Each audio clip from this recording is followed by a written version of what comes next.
ya, di program TPM ini ya.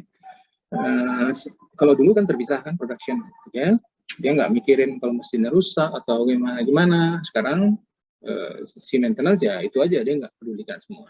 Nah sekarang berubah menjadi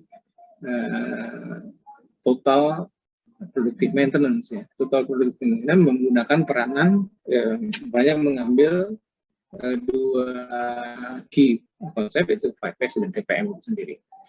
Jadi pada pelaksanaan program ini adalah program TPM ini akan ada bagian preventive maintenance itu dikerjakan oleh si operator. Gitu. Jadi kalau dulunya semua pekerjaan oleh si bagian maintenance, sekarang operator produksi bisa melakukan. Apa yang dilakukannya? Preventifnya gitu. Preventifnya misalnya inspeksi, periksa. Jadi waktu si pegawai, si pekerja. Jadi pada pemeliharaan preventif mostly sekarang dikerjakan oleh adalah tanggung jawab dari bagian production pada TPM. Gimana caranya? Ya tanggung jawab setiap operator lah terhadap semua mesin. Operator bertanggung jawab untuk menjaga mesinnya dengan baik. Caranya gimana? Ya sebelum pagi-pagi, sebelum mereka mulai bekerja, mereka melakukan ngecek lah mesin, inspection istilahnya, inspection atau ngecek mesinnya gitu. Ada yang aneh, ada yang nggak benar nggak? Itu pertama, inspeksi deh. Apa sih, ada yang rusak apa-apa gitu. Yang kedua ya dia yang bertanggung jawab untuk membersihkan, cleaning ya, mesin-mesin. Kemudian kalau ada yang perlu dikasih gembuk atau dilumas ya, mereka juga jadi operator yang melakukan pelumasan. Kalau ada yang longgar gitu, dia cek sebelum dia mulai operasi, mulai mesin, dia cek semua, apa ada yang longgar, apa yang aneh bunyinya gitu. Dan kalau perlu adjustment atau di style itu juga masih operator ya. Jadi operator ini menjadi bertanggung jawab. Terus Kaizen ya, melakukan improvement terhadap mesin-mesin itu. Jadi sudah part terpenting yaitu menjaga mesin itu menjadi tanggung jawab dari si bagian operator atau production ini. Tapi itu bisa saja dibantu atau mendapatkan training, pelatihan atau penjelasan atau arahan dari bagian maintenance. Tapi intinya adalah mungkin lebih dari 50% dari kegiatan ini, kegiatan maintenance itu udah pindah ke bagian produksi. Ya kan? Yang kedua, kalau terjadi kerusakan berat, misalnya harus breakdown, overhaul, tiba-tiba mati mesinnya, atau harus ngajarin orang untuk melakukan maintenance itu yang lebih berat, maka yang melakukannya tetap bagian maintenance. Jadi kegiatan-kegiatan predictive maintenance dilakukan oleh tim maintenance. Misalnya apa, mesin rusak diperbaiki. Nah itu nggak bisa ditangani oleh bagian produksi ya. Karena membutuhkan keterampilan yang lebih besar kan. Kemudian overhaul, training, ya, dan semua hal-hal penting dalam kegiatan maintenance yang nggak bisa ditangani oleh bagian produksi, operator produksi tetap aja masih dilakukan oleh tim maintenance. Jadi itu prinsip dari TPM yang penting ya. Itu hal yang perlu dipahami betul. Jadi dengan adanya TPM, program TPM ini, Total Productive Maintenance ini, maka pemeliharaan akan lebih berjalan secara natural, alamiah, dan si pekerja lapangan, pekerja produksi akan lebih bertanggung jawab terhadap penanganan alat-alat atau mesin-mesin yang mereka gunakan, gitu kan. Nah, kemudian yang kedua ya adalah si bagian, jadi itu preventive maintenance, ya kan. Tapi di pihak lain, bagian maintenance sendiri juga lebih bisa fokus terhadap masalah-masalah yang besar pada mesinnya, kerusakan, overhaul ya, dan macam-macam ya. Mereka akan bisa lebih fokus gitu, dan itu akan sangat positif untuk kegiatan TPS ini. Suara saya kering-kering ya, kadang-kadang kalau ngomong ini. Oke, itu pertama. Yang kedua yang Anda mungkin tahu, Jadi itu yang paling penting Anda perhatikan. Jadi prinsip-prinsip 5S itu udah terpakai di dalam kegiatan TPM, ya, bahwa ya harus 5S ya, 5S itu sort, gitu kan. Kemudian nyusun, set, shine, standardize, dan kemudian sustain, ya kan? Itu mereka lakukan, dan itu adalah yang kita sebutkan tadi. Ya. Ketika dia memulai pekerjaan ataupun sedang pekerjaan berjalan, dia akan jaga mesinnya gitu, dia akan lakukan perbaikan kalau masih ada kekurangan, dia akan cek dulu mesinnya apakah ada yang keanehan, ganjil, atau ada yang longgar gitu, dia akan koreksi, ya kan? Dia akan cuci bersih, akan ngelap, akan bikin cleaning itu semua mesin-mesin yang sudah dia gunakan, beberapa area yang dia rapikan, ya, sama dengan prinsip 5S. Kemudian kalau perlu ada yang longgar, ya kencengin, ada yang perlu dikasih oli, ya, kasih pelumasnya, olinya, dan seterusnya. Ataupun kalau dia harus nyetel, ya, atau harus mencang-cang mesin. Pada tahap pertama adalah akan berjalan dengan baik, jadi kajian, perbaikan terus, terjaga performance-nya. Oke. Kadang-kadang adalah hitung. Saya juga belum melihat seperti apa yang akan saya berikan ini. Ini harus leader kita. Makanya di kotak-kotak paling tinggi adalah total available time, total potential time, dia 24 sehari, ya, loading time, ya, menjadi loading time. Jadi ini salah dari time ini bukan ini available time. Kita bisa cek di ini potential itu ya, tersedia 24 jam. Tapi sebenarnya potensial waktu total itu hanya 24 jam. Tapi ini total available time ini adalah waktu yang waktu yang benar-benar akan digunakan. Mungkin dari 24 jam itu sebenarnya kan kita nggak kalau situasi 16 jam. 16 jam. Oke. Jam berapa sekarang? 7.53 baru. Oke, jadi total yang tersedia di luar, bukan yang jam ya, yang sehari-hari mungkin buat shift bisa 16 jam, bisa 15 jam, atau mungkin satu shift aja 8 jam mungkin ada sehari ini. Kemudian mesin-mesin yang itu mesin dioperasikan, tetapi Anda tahu kan bahwa dari total itu ada mesin itu nggak bisa bekerja ya, downtime, mati ya, tidak dipekerjakan ya, sehingga terpakai waktunya gitu. Net available time, jadinya total available time atau loading time itu dikurangi downtime menghasilkan net available time ya. Jadi available, jadi berapa waktu yang available? Yang benar-benar available. Downtime itu yang seperti apa ya? Waktu kita memulai produksi kan ada setup, itu kan nggak waktu di mana tidak terjadi hasil produksi kan, hanya menyiapkan menyiapkan supaya dia bisa kita operasikan. Ada perpindahan ya, change over time, itu kan nggak waktu yang produktif ya. Breakdown, kalau tiba-tiba rusak, breakdown failures ya, tiba-tiba mesin itu terhenti, rusak gitu kan, ada putus ya ininya kan, atau kerusakan tertentu ya, breakdown dia. Atau memang pekerja itu nggak mengoperasikan mesin, dia berhenti dulu, nggak bekerja dulu. Jadi semua itu downtime, mengurangi waktu total time yang available. Tersedia yang available itu net available time. Jadi total available time dikurang downtime. Jadi istilahnya bisa macam-macam ya. Anda mencari net available time nantinya kan. Jadi dari satu soal itu yang harus kita pahami betul, yang downtime itu gimana sih gitu. Itu kalau Anda pahami betul, ingat betul, dan bisa membedakan antara nanti downtime dengan lost time ya.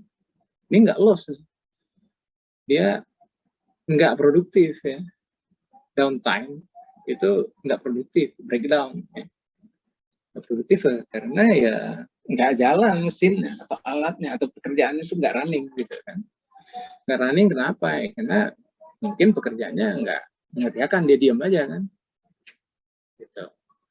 Atau mungkin ya memang menyetel kan, atau perpindahan produksi perlu waktu kan sebelum produksi itu berjalan lagi, atau memang mesin itu berhenti aja, rusak, nggak bisa dioperasikan. Oke, itu downtime. Yang kedua adalah sehingga kita dengan mudah mendapatkan available rate, yaitu net available time dibagi dengan total available time. Oke. Kemudian data operating time juga demikian, ini juga harus ingat betul. Istilahnya bisa beda, tapi Anda bisa menafsirkan atau memahami di sana. Ada lost time. Lost time itu kenapa? Karena mestinya standarnya kecepatannya 500 unit per jam misalnya, itu berubah menjadi 350 cuma. Nah, itu kan berarti ada waktu yang hilang ya, dari yang direncanakan atau dari standar diharapkan itu 500 jadi 350 per jam. Nah, itu slow running equipment. Atau memang idle, equipmentnya idle, nggak ada yang dipasang. Dia jalan tapi nggak diisi. Sehingga kita mendapatkan performance idle karena dia nggak diproduksi, di running, nggak diproduksikan, bukan running. Dia idle. Padahal dia sebetulnya apa bedanya nanti dengan not work gitu kan? Ya kalau not work ya memang nggak direncanakan, nggak terjadi kegiatan produksi itu kan. Kalau equipment idle ya idle deh, tidak ya idle, mesin nggak menghasilkan produksi gitu. Oke, sehingga kita dapatlah performance ratio net operating time per node dibagi dengan net available time. Ini bisa dipahamin, bisa dihafal juga sedikit, tapi dengan memahami kita mudah menghafalnya. Kalau kita nggak paham apa yang kita maksud dengan lost time, apa yang dimaksud downtime, nggak bisa kita memasukkan dia ke formula untuk menghitung kinerja ini. Inilah kita perlukan untuk melihat produktivitas dari mesin. Valuable operating time ya gitu. Jadi dilihat dari barang yang rusak, kita bikin 100 unit tapi rusak 3 unit ya, berarti kan yang tersisa itu ya 97 ya per 100% ya. Karena ada waktu yang hilang karena defect, nggak terjadi 100 itu yang direncanakan.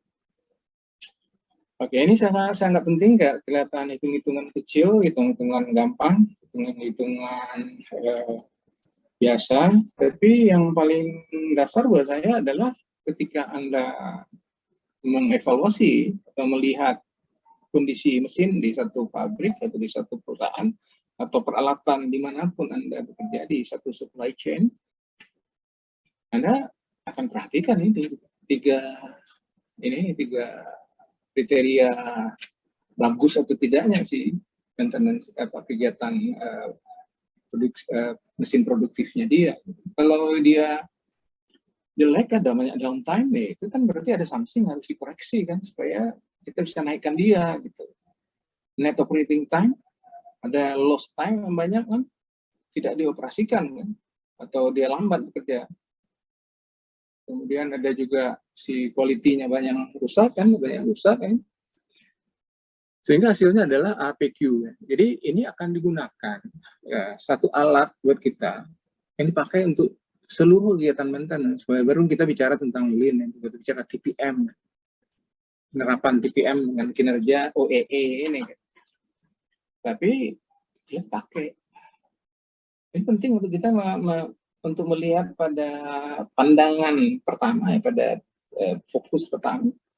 Ini peralatan di sini beres nggak nih? Bagus nggak? Ya kan? Anda nggak usah melakukan lean production, nggak usah melakukan TPM ataupun apapun. Ya. Pertama kali Anda datang ke tempat itu, melihat mesin-mesin produksinya, yang pertama yang bisa kita evaluasi, yang bisa kita komentarin, kalau hasil produksinya nggak bagus ya, kurang memuaskan, mesinnya mungkin berantakan gitu. Kalau dia lama panjang lead time-nya mungkin gara-gara kebanyakan downtime, kebanyakan lost time, atau kebanyakan defect time, kan? Bisa aja. Atau nggak bisa dia memenuhi target-target produksi dia, tentunya karena itu gitu. Ya, jadi ini komprehensif gitu. Ini adalah cara kita untuk sebagai seorang IE, industrial engineer, bisa membaca situasi fasilitas di satu perusahaan, mesin fasilitas di satu perusahaan. Oke nggak? Sehat nggak nih? Bagus nggak nih? Dari kacamata operation, ya. Jadi penting, kembali jadi penting ya. Saya sangat mendorong pemahaman-pemahaman yang kelihatannya sederhana, tapi kita lihat dengan pemahaman yang cukup tajam, cukup fokus, supaya itu berarti buat kita dalam memahami masalah-masalah production and maintenance ini, stabilitas produksi ini. Gitu. Ini mungkin yang saya sebut tadi itu adalah skill set utama buat kita. Skill set yang juga luas cakupannya, luas penggunaannya, dan mungkin juga cukup berguna, cukup transferable gitu. Ya, mungkin saya juga sedikit keluar ya, kita sekarang punya keuntungan kita di TI adalah yang mungkin juga berguna buat Anda, adalah kita punya skill set yang sebetulnya sangat transferable gitu. Anda bisa buka diri Anda kemana-mana gitu. Beda dengan mungkin engineering yang lain. Engineering lain terbatas. Kegiatan apa? Kalau kegiatan atau pekerjaan yang nggak ada, nggak mudah untuk melakukan atau transferable skills-nya tersebut gitu. Kalau kita punya skill set yang bagus gitu. Terutama di core TI itu, di kuliah-kuliah utama itu, kalau Anda kuasai dengan baik, misalnya mungkin udah pernah saya sebut statistik ya. Statistik itu banyak dipelajari di TI. Itu skill set yang sama untuk zaman sekarang. Anda bisa transferable untuk skill set statistik. Ada 4 atau 5 barangkali. Anda bisa lengkapi dengan coding. Kalau Anda menguasai statistik cukup baik dan memanfaatkan kesempatan Anda sebagai anak TI dengan baik, atau masih punya kesempatan untuk mengimprove-nya, Anda punya kesempatan untuk transferable, jadi ilmu atau knowledge yang transferable untuk aplikasi kegiatan manapun di tengah-tengah pekerjaannya.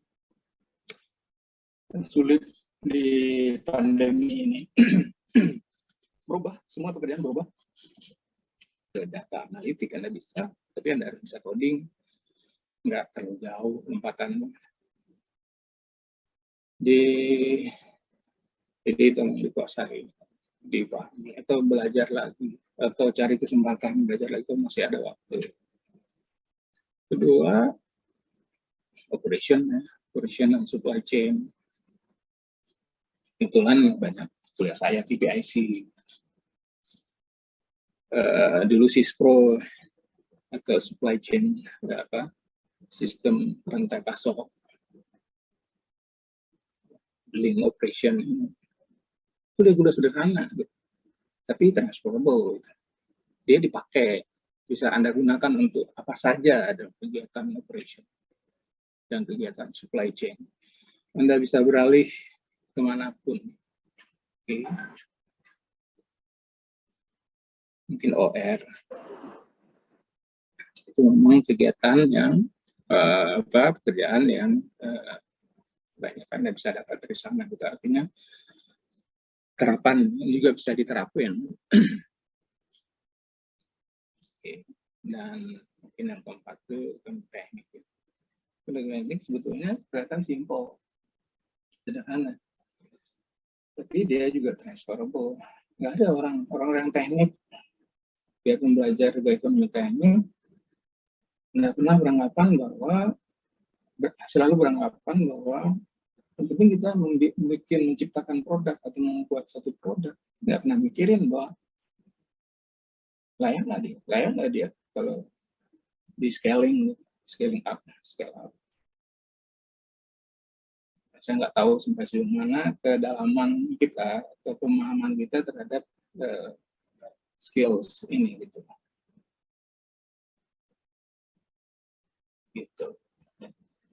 Jadi ini salah satu yang saya garis bawahi, kebetulan saya lagi jelasin OEE ini ya, maintenance.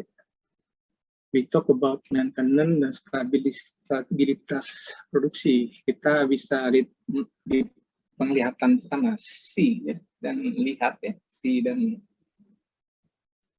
come dan lihat dan periksa, kita bisa tahu bahwa keadaan produksinya bagus atau enggak. Jadi itu skill set kita akan membantu Anda banyak. Anda punya banyak kesempatan untuk mendalami, atau mempertajam lagi, atau masih ada kesempatan di perkuliahan atau di luar perkuliahan, kemana aja mempelajari tadi itu beberapa materi yang saya anggap akan sangat transferable gitu. Dengan mudah Anda membuat Anda bisa switch ke berbagai pekerjaan.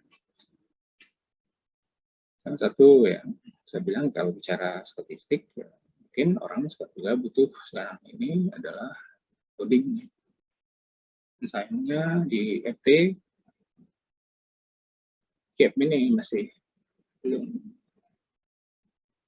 belum diisi dengan dari penuh. Kita butuh itu gitu. Itu pengantar aja, kemudian dengan mudah Anda kembangin sendiri. Saya nggak tahu di TI apakah udah nggak ya? Oke, kita loncat ke lain. Udah nggak? Pernah belajar coding nggak? Ya, Bisna? Pernah? Ada di FT, di TI? Iya Pak, sekarang lagi Pak, sementara ada juga yang di semester 4 kemarin Pak. Belajar apa? Belajar prakom Pak, praktikum komputasi, sama sekarang juga ada program stokastik ya Pak. Terus sekarang lagi ada coding-codingnya juga Pak. Codingnya kayak apa? Groovy. Pakai Gurobi Pak, Gurobi Optimization itu tapi pakai bahasa Python. Nah, iya. Jadi coba belajar. Nah, jadi saya kira itu salah satu ya, kombinasinya adalah salah satu dengan coding Python ya, kalau bisa Python. Anda mulai dari sekarang, mungkin juga Anda udah mulai tamat, udah hampir tamat ya. Masih ada kesempatan di libur-libur atau sebelum ini atau setelah juga tamat, karena nggak mudah mungkin pekerjaan sekarang ini. Bukan pesimis ya, terjadi di mana-mana, tapi mudah-mudahan juga mudah. Yang perlu disiapkan adalah skill set yang Anda punyai, Anda tersedia opportunity-nya itu dimanfaatkan betul. Saya catat betul itu ini statistik tadi, tapi coding juga harus mulai.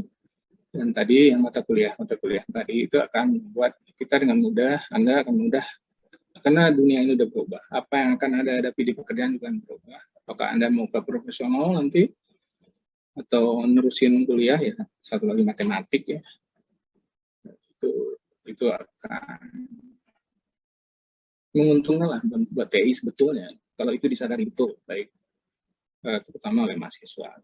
Kalau itu bisa dimanfaatkan betul. Itu lagi ya di pekerjaan dengan bahasa Inggris, itu juga Anda udah bisa kursus kalau kurang lemah bahasa Inggrisnya, itu kurang, ya pasti kurang lah ya, untuk kebanyakan, untuk secara umum ya banyak kursus di UI juga ada kursus yang nggak mahal ya, atau ada di mana aja lah.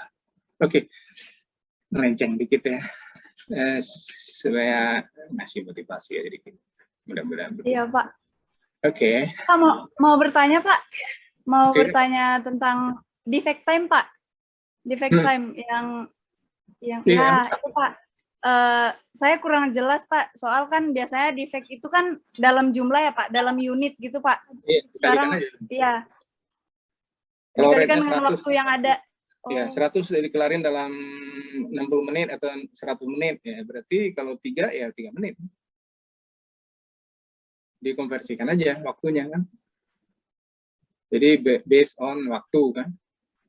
Karena kalau enggak kita menghasilkan 100 menit dalam sehari, misalnya sehari itu 8 jam, katakanlah 8 jam, sekian menit, terus 5%-nya rusak ya, berarti kan hilang waktu 5 dari keseluruhan itu hilang 5% ya kan, sama dengan jumlah unitnya, berapa persennya gitu, dikonversikan ke waktu.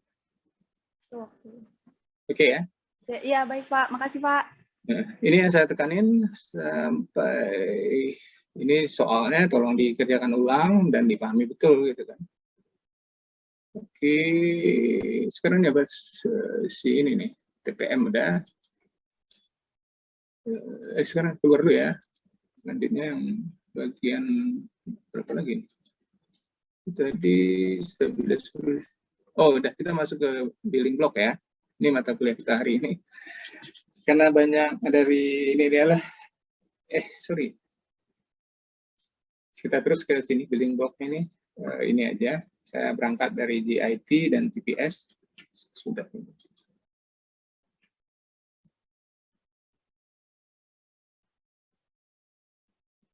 Ini belum kelihatan ya? Belum Pak. Oke. Belum Pak.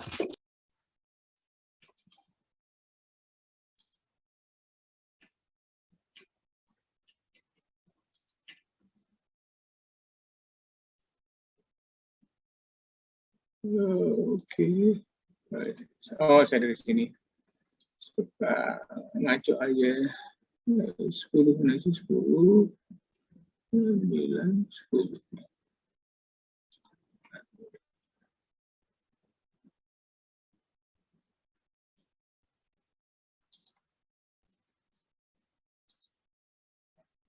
Ini ya, yang akan kita bahas, ini aja saya review sedikit tentang GIT, TPS, dan Lean Production. Kemudian kita akan masuk ke building block-nya design or operation of the IT system. Building block ya produk, design ya, proses, desain juga. Juga people ya, people itu juga desain sebetulnya. Keempat itu pelaksanaan ya, pelaksanaan, perencanaan dan pengendaliannya, pelaksanaan dari kegiatan ini. Oke, baiklah, ini saya ulang kemarin ini. Baiklah, kita masuk. Jadi kita berangkat dari IT dulu, sebagai review aja adalah filosofi ya. Jadi IT adalah filosofi operasi untuk alternatif penggunaan inventory ya. Kalau biasanya operasi itu adalah menggunakan inventory kan, selalu bergerak dengan inventory untuk memenuhi pengadaan dari barang ya, yang benar, yang pada tempat yang benar dan waktu yang benar kan.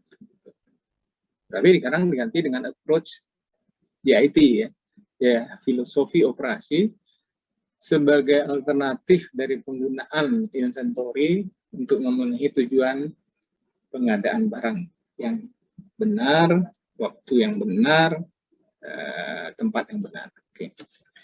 Jadi filosofi itu adalah jadwal. Jadi ini kunci adalah synchronize ya. Jadi filosofi untuk men-schedule. Tadi filosofi operasi, sekarang filosofi menjadwal dari entire supply channel, seluruhan supply channel untuk mensinkronisasi. Jadi bikin dia dalam sinkron untuk setiap prosesnya gitu. To respond the requirement operation of customer.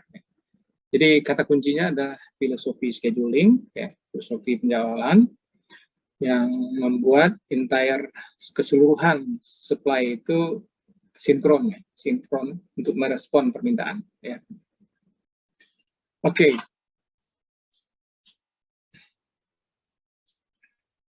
Karena dia adalah tidak memerlukan atau tidak menggunakan inventory, ya, hanya unit sedikit yang diperlukan untuk jumlah yang diperlukan pada waktu diperlukan. Jadi benar-benar sesuai dengan jumlah yang dibutuhkan yang kita operasikan. Jadi nggak boleh lebih ya, 1 unit ekstra, sama buruknya dengan kekurangan 1 unit. Jadi nggak boleh lebih, nggak boleh kurang. Jadi pas loadnya itu atau batch-nya itu pas. 1 hari ya, nggak boleh kecepatan 1 hari, nggak boleh terlambat 1 hari. Jadi dia harus tepat, JIT, just in time. Ya. Just in time, nggak boleh lebih, nggak boleh kurang. 1 unit nggak boleh lebih, 1 unit nggak boleh kurang. Waktu 1 hari nggak boleh lebih, 1 hari nggak boleh kurang. Nggak boleh terlambat gitu. Oke. Jadi itu menyebabkan dia pas untuk disebut sebagai JIT. Terus apa JIT ini kan ya berangkatnya dari TPS ya, Toyota, dari Jepang. Tapi kalau orang Jepang bilang ini adalah filosofi gitu. Ini adalah sistem filosofi, sistem yang terintegrasi dibilang kan. Jadi apa gitu? Sistem integrasi yang berkembang secara perlahan-lahan sebenarnya bertahun-tahun sampai 15 tahun. Dicoba-coba, trial and error 15 tahun sehingga terbentuklah TPS pada tahun mungkin tahun 80-an. Gitu. Jadi harap diketahui dia just in time adalah penemuan atau berdasar dari filosofi, berdasar dari satu sistem pandangan tentang sistem yang terintegrasi, ada saling terkait ya, yang berkembang pelan-pelan, perlahan, nggak cepat ya, dilakukan secara trial and error, berhasil diterusin, kalau kurang diperbaiki, dan begitu terus di trial, dicoba-coba gimana cara produksinya, sehingga selama lebih dari 15 tahun akhirnya terjadilah JIT. Terjadilah ya, seperti saya juga sering sebut JIT ya, equal atau sama dengan TPS sama dengan lean ya. Bahkan Ohno itu, Taiichi Ohno merumuskan secara lebih gamblang ya, development atau pengembangan JIT itu dimulai dari trying various problem become known ya, jadi ketemu masalah-masalah secara gradually bertahap diperjenih, diperbaiki, kemudian dari pengalaman itu mengajari bagaimana melakukannya untuk berikutnya. Gitu. Jadi akhirnya secara keseluruhan berubah atau didapatlah prinsip-prinsip, filosofi, dan sistem terintegrasi dengan JIT itu. Oke, ini sekedar mengingatkan aja. Ada beberapa elemen fundamental dari JIT, Junka, Anda tahu ya, mendistribusikan produk-produk dengan jenis yang berbeda atau bervariasi kan, supaya bisa menyediakan produk untuk sesuai dengan kebutuhan dari setiap jenis yang diproduksi tersebut dalam lot yang kecil-kecil, sehingga waktu untuk pengadaannya akan cepat gitu, akan menyebabkan customer kan tidak terlalu lama menunggunya. Continuous flow ya, Kaizen itu kan, jadi perbaikan secara terus-menerus sedikit demi sedikit ya, seperti yang dilakukan mereka perlahan-lahan. Kemudian dihasilkanlah yang terbaik, perbaikan kan semakin membaik gitu. Di Doka yang kita tahu adalah bagaimana autonomous ya production, bagaimana si produksi dihentikan atau di stop ketika diberi kewenangan kepada si operator untuk men-stop kerjaan kalau dia melihat ada kerusakan. Gemba itu ya, tempat lokasi, jadi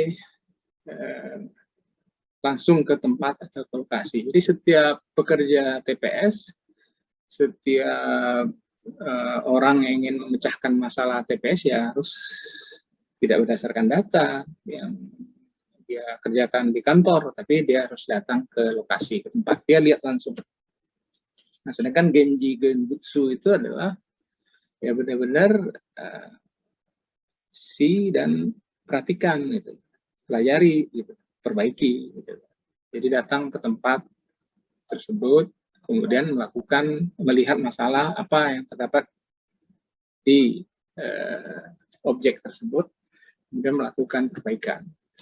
Jadi ini sangat banyak hasilnya dari Genji Gemba ini, jelas banyak. Jadi orang tidak hanya dengar-dengar dari bawahan, tidak hanya dengar dari laporan, data-data yang diberikan, tapi si manajer itu bahkan sampai ke yang paling CEO itu kalau melihat ada masalah atau perlu masalah itu dia lihat, dia akan langsung datang ke tempat tersebut ya, ke lokasi tersebut. Kalau dia itu ya dia datang, kemudian lihat masalahnya. Dia tahu masalahnya, barulah dia pecahkan gitu, ya, barulah dia selesaikan. Nah, pengalaman-pengalaman Toyota di Amerika misalnya banyak tuh, bisa kita baca lain di beberapa tempat di Kanada misalnya, jalanan itu suka menggunakan mungkin karena salju atau es yang terlalu banyak turun ke sana, jadi dari jalan yang apa itu mobil Toyota yang digunakan di sana sehingga berdasarkan ketentuan desain baik dari desain ada juga jalan yang jauh-jauh dari yang menyulitkan produk untuk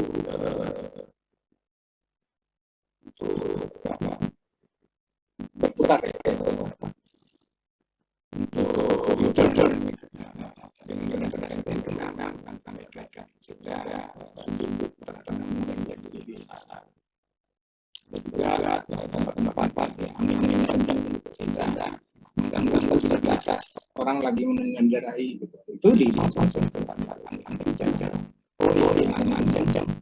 mobil ini bergetar atau terganggu dan juga jalan saya maka baik-baik desain dari mobil tersebut sebaik-baik. Itu pelajaran-pelajaran dari Genji Genbutsu gitu. Bahkan ada juga mobil karena di Jepang orang makan di mobil, rupanya di Amerika orang banyak pakai mobil. Jadi minuman hanya satu aja, kalau di Jepang ditaruh satu aja. Di Amerika bisa ada di desain tempat minuman sampai berbagi gitu. Sehingga orang juga mungkin bisa makan minum di mobilnya gitu. Itu contoh hasil dari Genji Genbutsu. Dia datang langsung ke lapangan, kemudian melihat masalah, memperhatikan masalahnya, mempelajari sampai memperbaiki. Kanban yaitu adalah kartu untuk meminta barang, kita kasih kanban sehingga dilakukan produksi. Dikasih kanban ke bagian produksi memproduksi kanban sebanyak kontainer yang kanban sebanyak kontainer tempat kanban itu ditaruh, kartu kanban itu ditaruh. Dan begitu seterusnya. Jadi akan ada kartu untuk menjemput, ada kartu untuk produksi, kartu transportasi, dan kartu produksi gitu. Seperti di supermarket gitu ya, kita udah ceritakan. Saya ingin mereview aja ini. Karena ini juga akan menjadi bagian ujian kita, kalaupun nggak besok, mungkin di UAS ya. Kita mulai untuk bikin familiar kan pengertian dan makna dari arti ini. Saya harap Anda juga mempertajam pemahaman yang baik. Di transport kan kita tahu bahwa ketika mau minta produksi seluruh kartu transport yang sudah terkumpul di bagian ini kan waktu orang beli barang ya, di mana di setiap barang ada kartu kanban, maka kartu itu adalah kartu transport kan ya. Kartu itu ketika dia membeli di bagian pembayaran, kartu itu diambil, dikumpul. Jadi berdasarkan kartu itu kan kelihatan apakah barang-barang di dalam supermarket udah habis atau enggak gitu. Di rak-raknya udah habis nggak, barang tertentu di supermarket udah habis, kalau udah banyak ya berarti udah habis, maka kartu itu dikirim ke bagian gudang. Di bagian gudang itu ditukerin barang yang datang dari hasil produksi, ditukerin dengan kartu produksi, kartu kartu transport dilekatkan ke barang baru datang untuk masuk lagi ke supermarket, sedangkan kartu produksi yang baru datang bersama barang itu dibalikin lagi ke supplier atau bagian produsen, sehingga produsen akan memproduksi lagi sebanyak kartu itu. Begitu seterusnya siklus dari supermarket kanban supermarket tersebut. Dan diproduksi hal itu juga dilakukan dengan cara yang bersama. Oke, andon itu lampu yang memberikan peringatan bahwa ada masalah, ada kerusakan, mungkin ada trouble atau permasalahan dalam produk yang sedang diproduksi, sehingga akan menyetop. Itu jadi dasar buat si operator yang diberi itu akan menangani barang yang akan datang itu untuk menyetop produksi. Dia akan perbaiki dulu, dia akan lihat mana yang rusak. Dia lihat rusak, dia perbaiki. Kaizen dan seterusnya. Oke, jadi TPS ini juga kadang disebut dengan Toyota Way, bahkan salah satu buku tentang TPS ini adalah Toyota Way. Oke, kita masuk ke sistem design operational GIT system, building block. Ini agak berbeda ya, bisa dikatakan tadi, tapi pendekatannya akhirnya sama gitu. Kalau kita lihat dia begitu fokus ke blok-blok 4 ini. Tadi saya bilang desain produk, desain proses, desain personel, dan pelaksanaan, yaitu manufacturing planning control atau PPIC. Itu aja, sederhana aja gitu. Dengan elemen-elemen atau unsur-unsur yang terlibat di sana gitu. Goalnya adalah sistem itu balance gitu. Tujuan akhir dari suatu building block si pendekatan ini adalah balance system. Gimana cara mencapainya? Ada support, ada supported goalnya.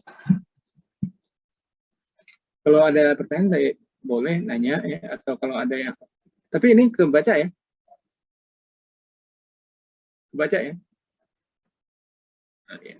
Tujuan penunjang ya, supporting itu disruption ya. Misalnya kena mesin, karena kualitas sendiri, kan ada yang defect itu, itu menyebabkan itu jadi indikator juga bagi kita. Jadwal berubah-ubah atau terlambat datang material, raw material, pengiriman raw material terlambat, maka si production itu akan terdisrupsi. Jadi disrupsi, kualitas jadi jelek.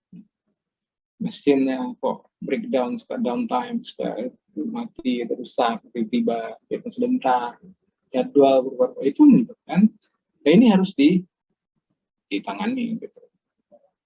Kalau itu bisa ditangani, maka dia salah satu supporting ya untuk mencapai tujuan akhir sistem GIT itu, yaitu balance system, ya. Gitu. Eliminate waste ya, kita tahu semua ada 7 waste itu harus dihilangkan. Tadi juga kita pelajari, jadi seluruh orang kalau bicara tentang lean atau TPS, maka dia akan bicara tentang waste, pemborosan yang 7 gitu kan, yang harus ada di kepala Anda setiap Anda ngomong lean. Karena ini yang kunci semuanya. Eliminate disruption ya dimasukkan ke dalam tujuan penunjang. Tapi yang kedua, sebenarnya eliminate waste ini yang pertama. Kalau kita bisa mengeliminasi waste dan menguranginya, atau menguranginya, ya kita akan menunjang ke arah sistem.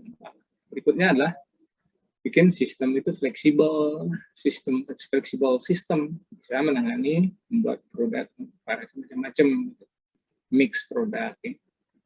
Perubahan level produksi gimana itu. Akhirnya mungkin itu adalah teknologi ya, teknologi yang menggunakan teknologi robot ataupun otomasi yang pasti akan terjadi di masa-masa mendatang.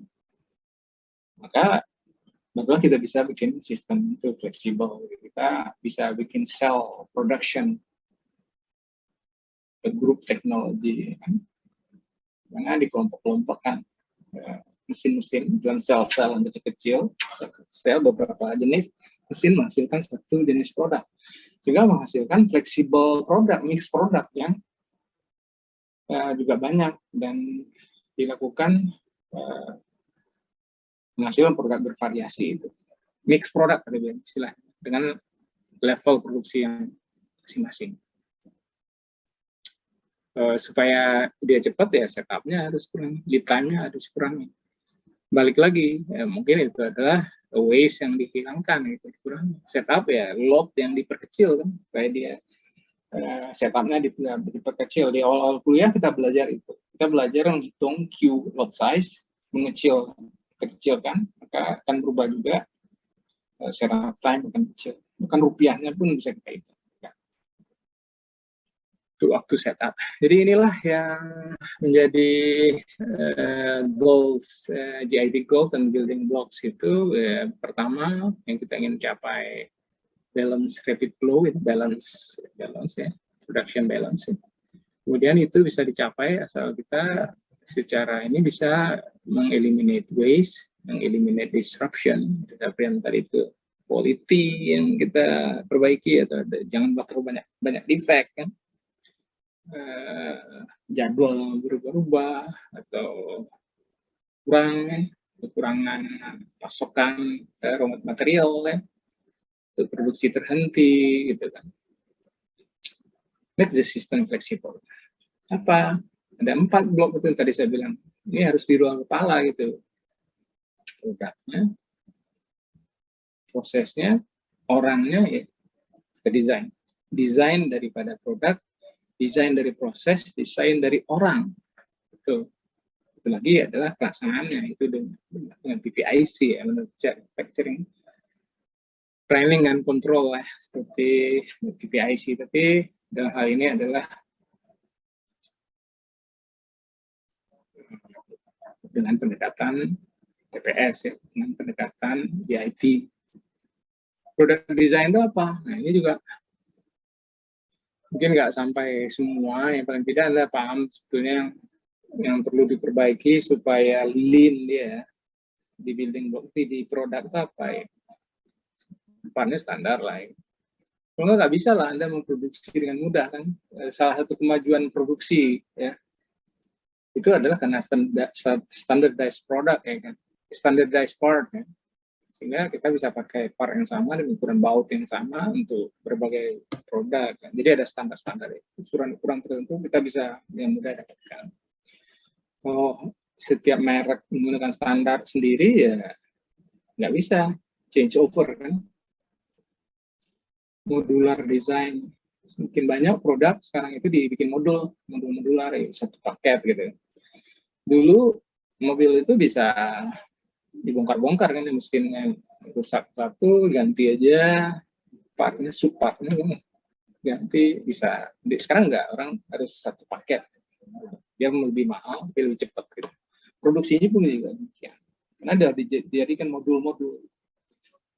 Quality build ya dijaga, quality-nya sejak awal itu udah diusahakan supaya produk itu berkualitas. Nah dia nggak bisa mendukung satu lean, dia suka rusak, dia nggak terkontrol, dia defect-nya banyak, menimbulkan disruption. Konkuren engineering itu percepat lead time. Karena apa? Orang memproduksi semua bagian itu bareng-bareng kerja, bagian produksi, bagian engineering yang desain, bagian marketing ngasihkan masukan tentang yang diminta oleh customer, terus semua bagian ikut terlibat ya, untuk memproduksi secara paralel ya, kerjanya paralel. Hingga waktunya semakin pendek. Kodak di zaman dahulu ya, Kodak di zaman-zaman sebelum ini, contohnya lah Kodak foto itu, dan banyak produk yang lain, saya lupa. Oke, jadi mungkin Anda semakin bisa paham ini, kenapa produk design itu penting. Ya, supaya waste-nya hilang, eliminate disruption, make system flexible. Bikin seperti itu. Jadi kita hanya bekerja dengan sistem seperti ini, dengan building block seperti ini. Kita mendesain seperti ini, gitu, membuat kita tiba-tiba jadi mudah, gitu. Ada desain yang terbentuk di produk. Diproses apa? Lot size-nya kecilin, ya. Kita udah hari pertama, emang saya sengaja untuk nekenin itu one piece flow itu, biarpun nggak dalam prakteknya mungkin nggak one piece flow atau small lot size production gitu. Tapi itu supaya ingat di kepala kita gitu. Prakteknya gimana, apa pengaruhnya, dan juga dia dibutuhkan kalau kita mau membangun lean kan, setup time reduction, ya kan, karena kita small lot size, setup time juga turun. Tapi nggak hanya itu, ada teknik-teknik lain ya, seperti SMART untuk bikin setup time itu. SMART itu apa ya? Ketika kita memproduksi, kita juga bisa betulin dia, nggak harus kita berhenti dulu produksi, nggak harus berhenti dulu mesin baru kita bisa melakukan maintenance dan sebagainya. Jadi kita berusaha supaya even kita sedang running, production sedang running, kita juga bisa. Itu ada tekniknya, bisa kita, mungkin ada, sudah pernah saya jelasin, atau kita bisa di bagian dalam kita jelasin. Manufacturing cells, ya, itu tujuannya adalah supaya kita bisa memproduksi mix produk atau produk-produk yang variety, bervariasi, dan dilakukan memungkinkan kita bisa memenuhi permintaan yang juga bervariasi gitu. Tapi ini akan butuhkan teknologi. Dalam catatan kita, inilah bagian dari proses desain diharapkan untuk menghasilkan produk-produk yang bagus, yang dibutuhkan di pasar. Cepat mengantisipasi, cepat merespon permintaan yang beda. Quality improvement, jadi itu selalu di jalannya. Jadi proses itu sudah disiapkan untuk memudahkan quality improvement juga. Gitu. Flexibility, balance system, ada keseimbangan, jangan sistemnya itu timpang, cycle time satu besar, terlalu banyak bottleneck-nya, ya kan? Sedikit inventory dan fail-safe methods. Ya. Fail-safe method itu ya sebelum dia memberikan pemberitahuan, gitu. Jadi sistem itu sendiri memberikan pemberitahuan sebelum kita tahu, sebelum terjadi. Kita keluar mobil, kunci mobil masih di ini kan bunyi. Kalau kita nggak pakai pasang ini, nggak pasang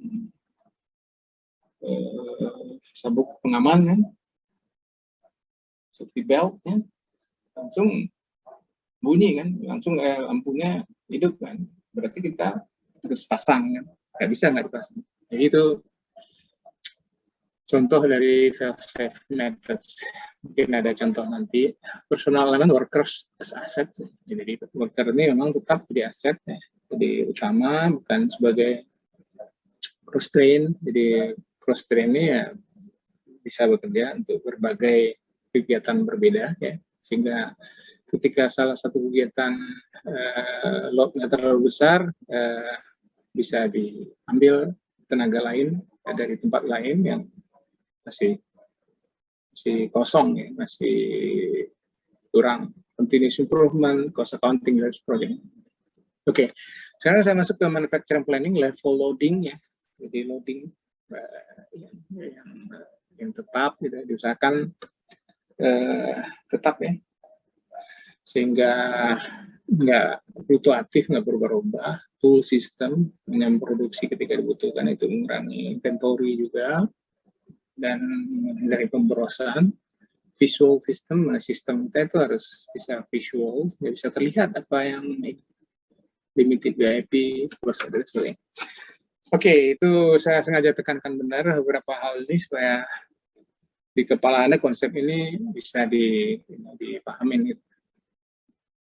Ini aja product design, ini standard part, sedikit part di tangan ini. Jadi nggak banyak part. Kalau standard part, nggak ada standard part ya nggak bisa diganti-ganti, ke change over produk part yang satu dengan part yang lain yang sejenis ya. Kalau ini kan bisa change over. Jadi part yang kita bikin itu yang punya itu sedikit. Modular, maksudnya disatukan jadi satu unit. Quality built-in, sistem produksi capable, kualitas, ya. Campuran engineering, personal design, engineering, manufacturing bekerja bersama paralel sejak awal perancangan produk. proses desain, jadi small size, setup production, dan sebagainya. Ini udah kita sebut tadi. Nah, ini, rupanya jelasin satu-satu. Sudah agak lama saya siapin ini. Small lot size, ya ini lot kecil-kecil. Ini kalau lot besar, A-nya nih 2, 3, C, terus AA, lagi BB, paling BB, B3. Ya, untuk ini Junka ini kan. Kalau lot besar ini sampai 4, sampai ini B sampai 6 ini C-nya 2, ini cuma 1. Apa yang terjadi? Ya kurang fleksibel ya kan untuk memenuhi permintaan customer. Kalau ini lebih fleksibel. Nggak terlalu lama buat si konsumen A untuk mendapatkan barang. Karena cuman diganggu waktunya yang ada 3 ini atau 1, tapi dia akan diterima lagi di sini. Jadi nggak akan terlalu lama. Tapi kalau ini si C ini kan nunggu si A kelar dulu 4 biji, si B kelar dulu ini, si C baru terima setelah semuanya kelar. Oke, kalau ini udah terbagi. Jadi itu logikanya simple. Change over, reducing setup cost, reducing setup time ya. Ini swap ya, setup time. Jadi ini perlu dipahami betul nih. Ya, dipahami ya, internal setup, kegiatan setup sewaktu mesin berhenti. Eksternal setup terdiri kegiatan setup waktu mesin sedang beroperasi. Jadi waktu mesin sedang beroperasi pun bisa. Jadi apa yang kita lakukan? Ya merubah internal setup menjadi eksternal setup. Seperti apa? Ini eksternal setup ya. Kita rubah supaya ketika mesin sedang beroperasi pun kita bisa setup. Kalau internal setup kita baru bisa melakukan setup atau menangani mesin itu, memperbaiki atau apa.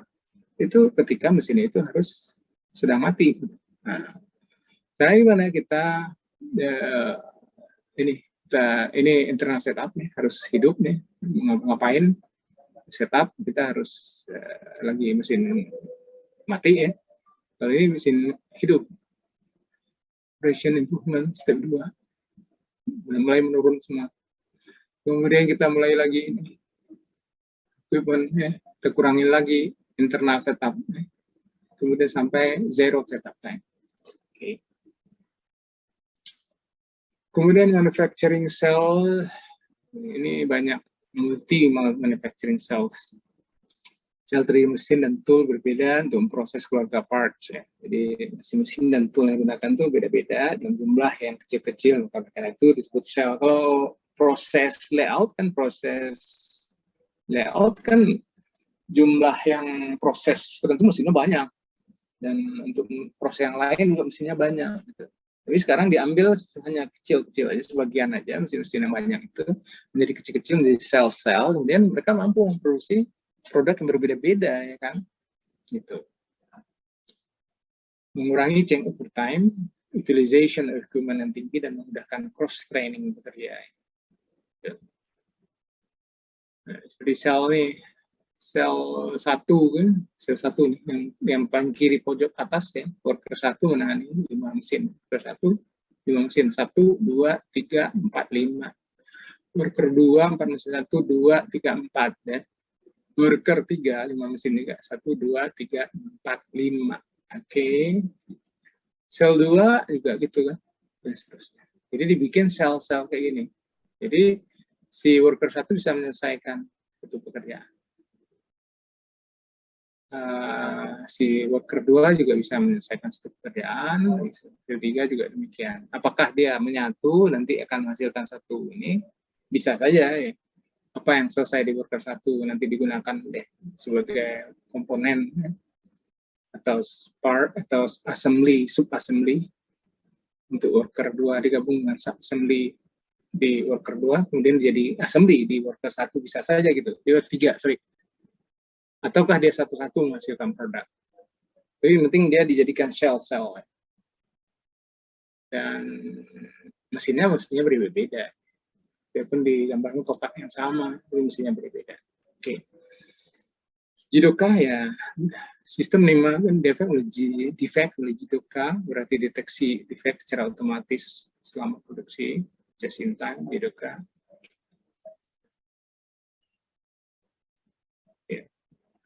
Menyetop produksi untuk mengoreksi penyebab.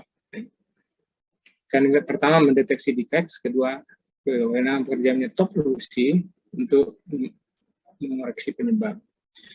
Kapan dilakukan di Doka? Ya, bisa ada acara andon tadi kan, ada juga bell yang dibunyikan oleh petugas sebelum, sehingga petugas sesudah itu akan menitop. Gitu. Jadi kalau petugas sebelum melihat ada terjadi barang atau proses working proses yang berjalan menuju ke operator berikut itu rusak atau defect, ya, maka dia akan bisa menarik tali untuk bunyi alarm, bunyinya lonceng, ya, atau bisa menghidupkan atau mencet lampu untuk menghidupkan andon, sehingga si pekerja berikut akan langsung menyetop pekerjaan yang sedang berjalan tersebut. Oke, saya nggak akan sebut semua, mungkin Anda coba pahami. Ini adalah balance system, jadi ini kita lihat take time. Line balancing program disebutkan beban kerja atau workload. Ya. Maksudnya beban kerja atau workload pada workstation untuk mempercepat aliran. Coba Anda lihat di sini, ini operasi 1, ini take time-nya. Ini kan take time. Ini adalah cycle time. Berarti cycle time-nya lebih pendek.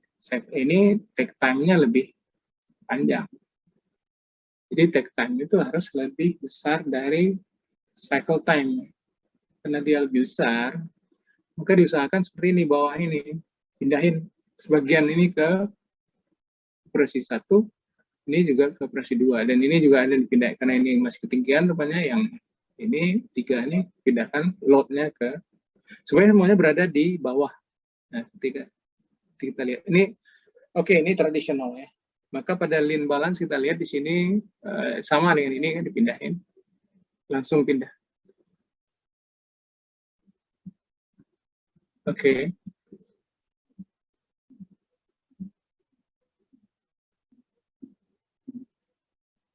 Ini tolong diperhatikan soal balance system.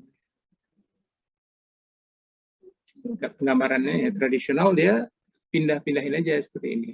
Kalau di lean approach, rupanya dia langsung dari hulu ya, dari hilir ya, hilir pindah.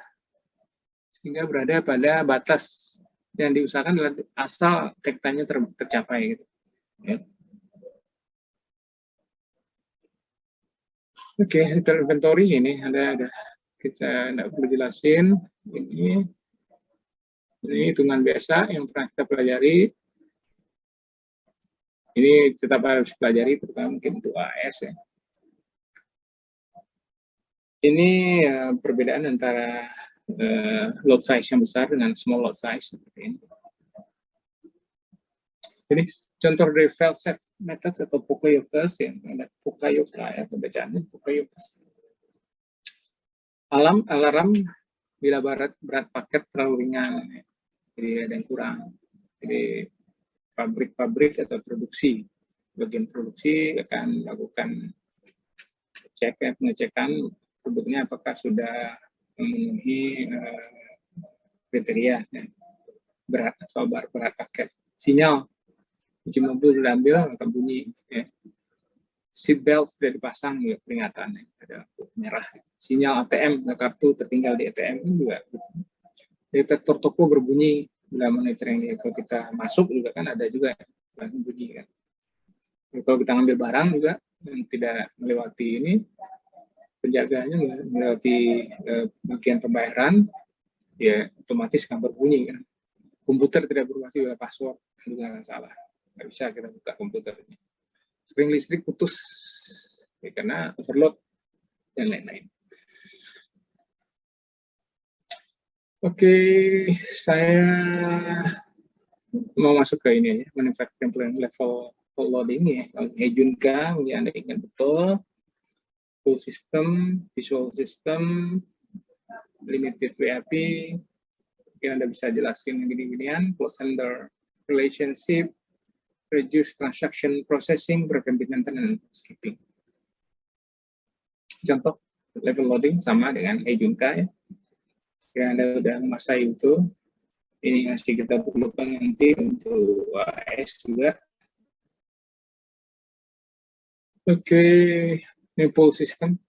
Jadi yang pull adalah customer, baru dia memanggil ya, dia menjemput. barang datang, dia minta barang datang, begitu seterusnya sampai ke hulu vendor. Ini kartu Kanban. Ini adalah kalau tubin ya, ini sampai ke bawah ya. Ketika dia sampai ke bawah, nggak dipakai bin dua. Kalau ini ada Kanban sistem. Ini adalah Kanbannya di sini. Jadi reorder point berada di reorder point. Bisa lihat. Sampai di reorder point langsung sepanjang yang 5 menit. Jadi order dengan Kanban ini masuk, maka ketika ini habis, maka dia lama lagi. Gitu. Kalau di sini kan kurang lereng, jadi di saat itu dipakai di titik ini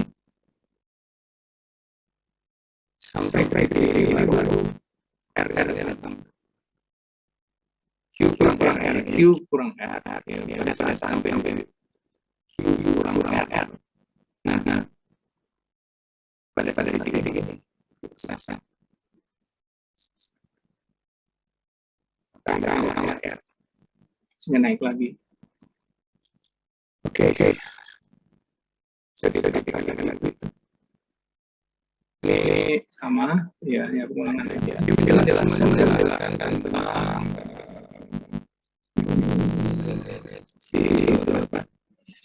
tentang building block.